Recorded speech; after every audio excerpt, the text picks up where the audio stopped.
High cutie পাইস। দিনটা হলো অক্ষয় তৃতীয়া, আর আমি আর তিতলি সকালবেলা হাঁটতে হাঁটতে ঠিক 6:30টার সময় পৌঁছে গেছি আমার জামাইবাবুর দোকানে।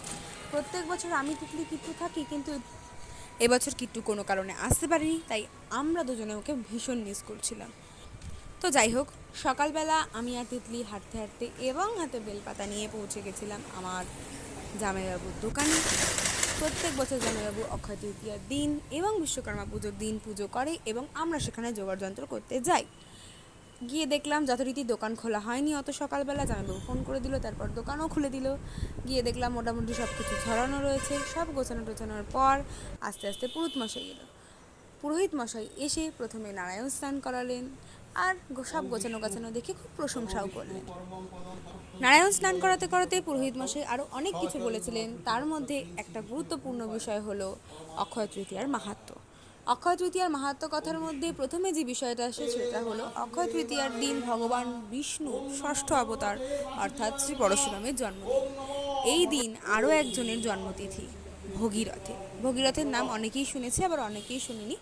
ভগীরথ তপস্যা করেই মা গঙ্গাকে মর্তে এনেছিলেন, এবং অক্ষয় তৃতীয়ার দিন হলো মা গঙ্গার মর্তে অবতরণ দিবস। তাই এই দিন কিছু স্পেশাল আমরা প্ল্যান করেই রেখেছিলাম আগে থেকে। গঙ্গা স্নানে যাবো এটা ঠিকই ছিল, কিন্তু সেখানেও বিপত্তি হয়েছিল। কিন্তু তার জন্য পুরো ব্লগটা দেখতে হবে, আর লাইক কমেন্ট তো অবশ্য করতে হবে। আর একটা সাবস্ক্রিপশন তো আমি ডিজার্ভ করি, এটা তো করতেই পারি বলো। যেহেতু আমরা রোডের পাশে থাকি, একদম জিটি রোডের পাশে, তাই ভিডিওতে প্রচণ্ড পরিমাণে নয়েজ হয় আমি জানি। কিন্তু সত্যি কথা বলতে, যেহেতু আমার কাছে এখনও কোনো মাইক নেই, তাই এটার কোনো সুরাহা আমি করতে পারছি না। যতদূর সম্ভব এডিট করে কমানোর চেষ্টা করি, কিন্তু তাও নয়েজ এসেই যায়। যেরকম আজকে পাড়ায় বড় ঠাকুরের পুজো আছে, সেখানেও প্রচুর পরিমাণে মাইক বাজে, তার মধ্যেও ভয়েস করছি। কিছু করার নেই, একটু তো গন্ডগোল হবেই। কিন্তু তোমরা প্লিজ একটু ম্যানেজ করে নিও, কারণ তোমরা আমাকে ভীষণ ভালোবাসো, এটাও আমি জানি। কথা বলতে বলতে প্রচুর কথা বলা হয়ে যাচ্ছে, তো এবার আমরা পুজোতে কনসেন্ট্রেট করি। প্রথমে পুরোহিত মশাই তার পুজোর বিধি নিয়ম অনুসারেই পুজো করছিলেন। তারপর এলো সংকল্পের সময়। সংকল্পের সময় পুরোহিত মশাই জামাইবাবুকে দিয়ে সংকল্প করিয়ে নিলেন এবং তারপর নিজের পুজো স্টার্ট করলেন। তারপরে আস্তে আস্তে ধীরে ধীরে যজ্ঞের সময় এলো, তিনি যজ্ঞ করলেন, সবার নামে নামে যজ্ঞ আহুতি দিলেন এবং তারপর যজ্ঞের টিপও আমাদের দিয়েছিলেন, কিন্তু সেই ভিডিও ক্লিপটা আমার নেওয়া হয়নি। তারপরে আমরা যজ্ঞের আশীর্বাদ নিয়ে বাড়ি চলে এসেছিলাম। বাড়ি চলে এসে আমি একটুখানি গোপুর জন্য কিছু রান্নাবান্না করলাম, যেরকম লুচি, পায়েস, নাড়ু।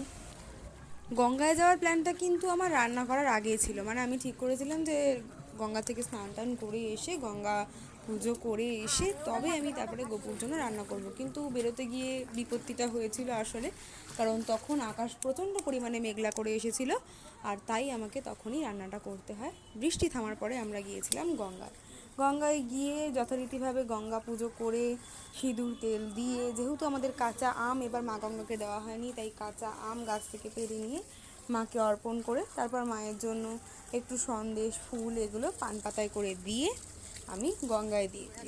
যথারীতিভাবে গঙ্গা পুজো হয়ে যায়, আর তারপরে আসে গঙ্গা আরতির সময়, যেটা আমার সব থেকে ফেভারিট পার্ট এই গঙ্গা পুজোয়।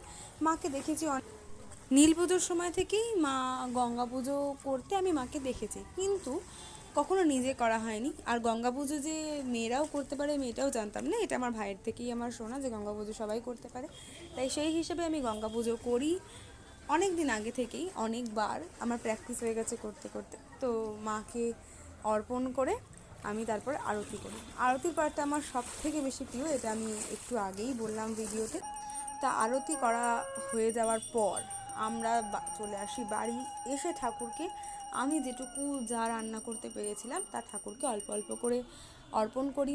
তারপরে ভোগ নিবেদন করি। ভোগ নিবেদন করার পর আমাদের খুব তাড়াতাড়ি রেডি হতে হতো, কারণ আমাদের ছিল সেই দিন দিদি বাড়িতে নিমন্ত্রণ।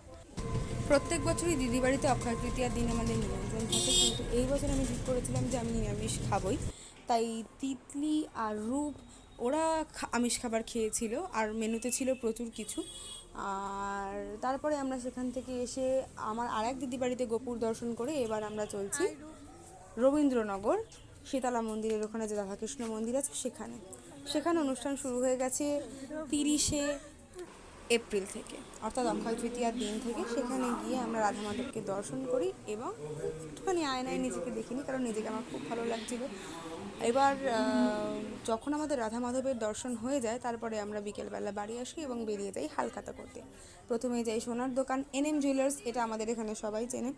আর এনএম জুয়েলার্সে হালখাতা হয়ে যাওয়ার পর আমরা যাই আমারই পরিচিত এক দিদার দোকানে, গৃহস্থালী, যেটা নতুন খুলেছে, বাসনের দোকান, কাঁসা পিতলের বাসন পাওয়া যায়, সেখানে যাই। সেখান থেকেও আমরা মিষ্টি কালেক্ট করি। আর মা সব জায়গাতেই শুধু আমাকেই ধরতে বলে সব কিছু, তাই মা এই মিষ্টির প্যাকেটটাও আমাকে দিয়ে দিল। তারপর আমরা গপুকে দেখি এবং বাড়ি চলে আসি। Thank you.